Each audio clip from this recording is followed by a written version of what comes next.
Hi beauties, welcome back to Ardell's YouTube channel. I'm Makeup by Sharona, and today I'll be showing you how to create this classic smoky eye using Ardell's new beauty line and some great falsies. I've started off my look by applying the Stroke a Brow feathering pen to my eyebrows to create a nice natural soft brow look. So for a smoky eye, it's really important to prime your lid well. For that, I'm using the In Her Prime Eye Primer in the matte version. To get a nice intense black smoky eye, we'll begin by applying a layer of the Irresistible eyeshadow stick in the shade Smoky Black. Next up, I'm grabbing my Matte Pro Eyeshadow palette.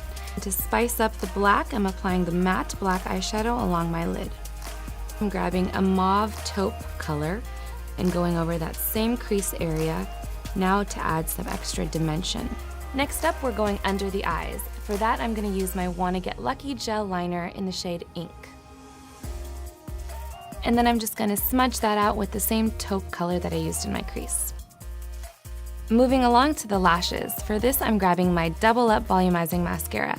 The really neat thing about this mascara is that the wand is dual functioning and doubles as a thickening and a volumizing mascara. The last step on the eyes is to add some falsies, and for that, I'm going to use the Mega Volume Lashes. Alright, the eyes are done. Moving on to the last step for the look, and that is the lip. And for this, I'm using the all-new Metallic Liquid Lip Cream in the shade Hips Don't Lie.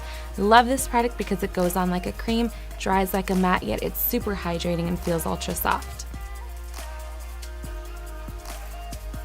And that's a wrap, you guys. This is the final look. Thanks so much for watching. I hope you're just as excited as I am for Ardell's new beauty launches. If you're wondering where to get any of the products from today's video, head on over to Sally Beauty.